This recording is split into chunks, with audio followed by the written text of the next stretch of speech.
What is modeling? It's really used a lot in sport, isn't it?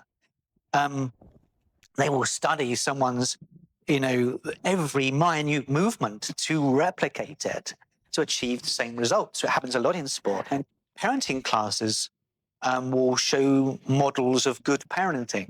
It happens in all walks of life, doesn't it? It happens a lot in business. We look at models of good practice. It's not just modeling people, it's modeling what works. And in essence, what Bandler and Grinder did was they modeled therapeutic practices that worked from Fritz Perls, from Virginia Satir, from Milton Erickson. And they poured out the language patterns that were having the most impact. That's why the words that you learn to put together in NLP and how you use them and the questions you ask are so powerful. In essence, when we're looking at these different areas of sport and business and music and art uses modeling a lot, right?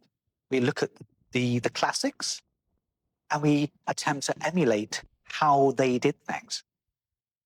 Now, sometimes it takes a long time. Some people have maybe more of a connection to their creativity than others, but it can all be learned. This is the point.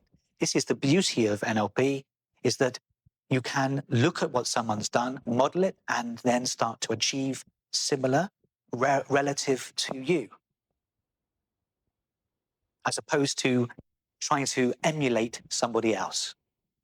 This is one of the things that often is misunderstood with modeling, is that you look at someone you want to aspire to, and you don't start to become them and talk like them and pretend you're them. You look at what they're doing that works and you do it from within you. This is the difference. So for that, really, it's important that we're able to describe what those patterns are and be able to clearly look at them and say, this is what happens. So we're going to learn to do that today. As I said, really, this whole thing is about discovering the difference that makes the difference. Because one of the presuppositions of NLP is that if one person can do something, we have the ability to model it and do it ourselves. If you want to be better at something, find someone that's better than you. It's very simple. But often we look at places to learn information from, and it might not always be the best place. Find the best. Now, to do that, we have to at first, don't we, really kind of identify where that is. Where is the person doing what we want to do? In our field, we model the likes of Richard Bandler or Robert Dilts, another one of the big names in NLP. But you see, you couldn't be a Bandler, could you? You wouldn't want to be a Bandler, would you? No. And if you tried to come across as a Bandler, how would it look? It would look fake. It would look phony, and people would say, well, why are you swearing like that? He modeled and watched for hundreds of hours Virginia Satir, Fritz Perls, Milton Erickson, and a few others, and their language patterns and how they did what worked. And that is the entire underpinning of NLP, do what works. But you have to know what works. You have to have the ability to draw from the people out there that have what you want and let the other stuff go. So how do we model? Well, the tools really are very much in finding out what someone does for us to achieve what they do. And that is in terms of what is their behavior, what is the physiology that they step into to achieve the things they want to achieve. We need to know the how. So what is that person thinking in that place? I remember once hearing a story about someone that was nervous of going out on stage and speaking to a big audience. And they were told, well, just imagine when you go out there that everyone is naked. And in a way, what it did, it just changed the state. Or go out there and imagine everyone's wearing a big pink, fluffy hat or something. Anything that changes the state. is what helps us understand how the person thinks, to get into how they think and therefore how we think, that can help us model what they're doing. And also what their beliefs and values are. You see, it's all very well changing your stance, your physiology, breathing from a different place. You know, if you breathe from here, it's very different from breathing from here. And changing the way you think. But if fundamentally your beliefs and values are different to the person that you're modeling, how close are you going to be? So we also need to know what are the beliefs and values that that person holds about what they do in the way that they do it that enables them to become as good as they are. In just assuming the stance and the voice and the sayings and all that you perceive that to be of that person, it's a perception. It's it's something that you think. But you see, even just taking on that, you can feel the shift in state. It makes the hairs and you stand up. You feel like a different person, the person that you want to aspire to be. And the way that we do it is working through Robert Dilts's neurological levels and basically asking the questions of that modeling, of that behavior that you want to model, that we need to know, such as where and when does that person do that? What do they do? How do they do it? Why do they do it? Who do they do it with? And who else do they do that with? Who else notices? And when we ask these questions in a structured way, we start to get really down into, the fine nuances, the layers that we need to drill down into, mine down into, to find that information and to gather that information so that we can be as authentically that as we can possibly be. And remember, this is all perception. It's not truth. It doesn't matter whether it's true of that person or not. It's what you're assuming. So what I want you to do is, on the handout that you've got, I want you to, of the person that you're modeling, your chosen model, I want you to ask these questions of their behavior, of what they're doing and how they're doing it and why they're doing it and where they do it and when they do it and what they do and who they do it with and who else that serves. And when you get these nuances and these subtleties, it starts to make it more of a strategy. So you're not just modeling something and pretending, you're actually bringing out the behavior, the values, the beliefs, and you're getting some detail. You're getting to the grain of it. And then we'll reinstall it physiologically once you've got the answer to these. Now, do you need to have answers to every single one? No. What we want to do is give you the questions that get you to the grains, that get you to delving into what possibly is there from your perception. What we will do next is take each other through aligning the logical levels. This comes out of the work of Dilts. What really helps is to create movement. So who was the person who's going to model again? Tony Robbins. Tony Robbins. Wow. Okay. So basically what we need to do is, rather than thinking about this as a logical, conscious, cognitive exercise, is use the ideas that Robert Dilts gives us by stepping into these places so that we experience them physiologically.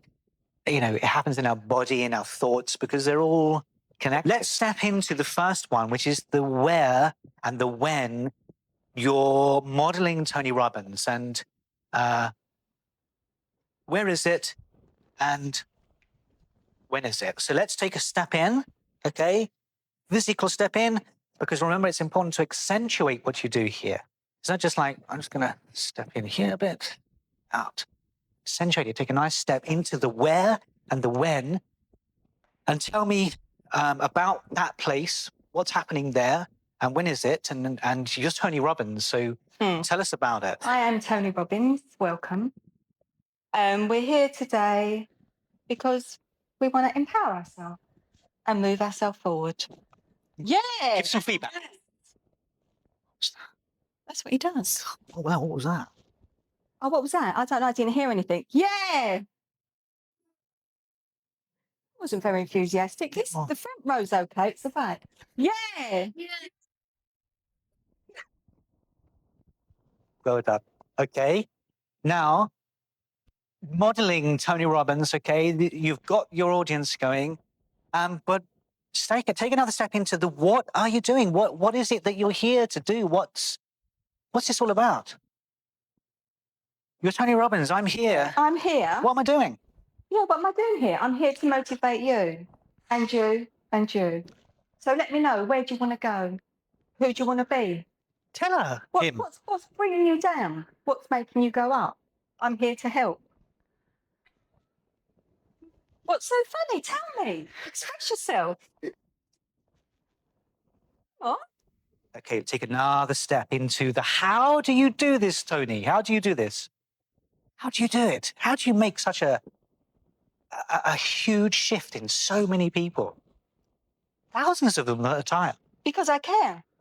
Because I care about these people and I care where they want to go and who they want to be. So my aim is to motivate these people, to encourage them, to show empathy. Because I've been there. I know what it's like. So come on, let's do it.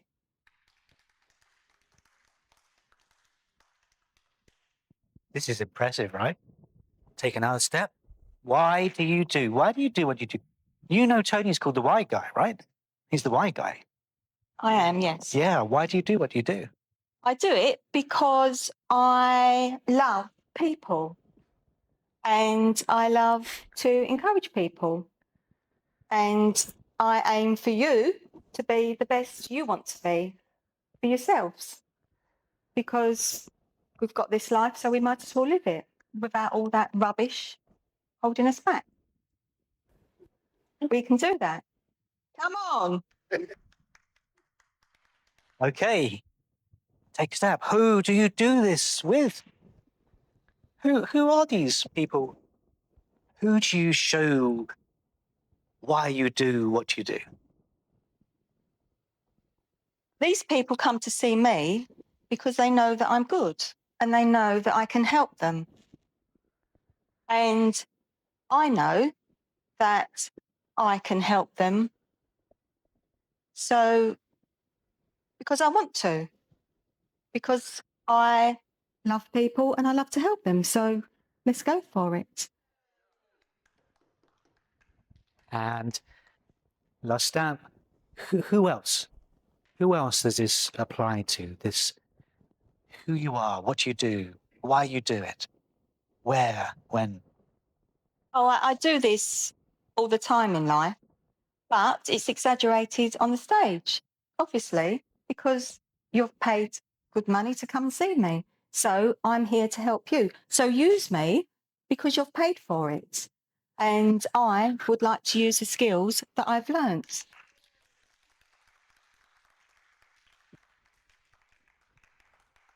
How are you feeling? How are you feeling? Like Sharon now. Okay, this is very interesting. So let's go back into any of these places, but let's go back into why, okay? Take another step into who, another step into why.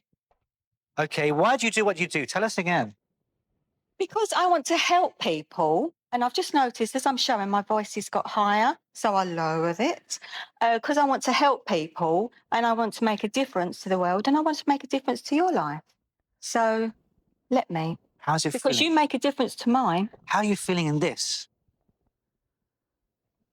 Natural, like it's natural. All right. Tom. Okay. So you can step into Sharon, your perception of Sharon, or you can step into what empowers you, what enables you to flow. Yeah. And you can feel it and you see the marked difference. True? Right. Because you don't have to be Tony Robbins to be this person standing here. But look what you've reached into and taken out, stored in you. Yes. But you have to step into it. You have to feel it. You get into the physiology of it. Yeah. Yeah, I'm with you on that one. Yeah. All right? Yeah. I think that you. deserves a big round of applause. Yeah.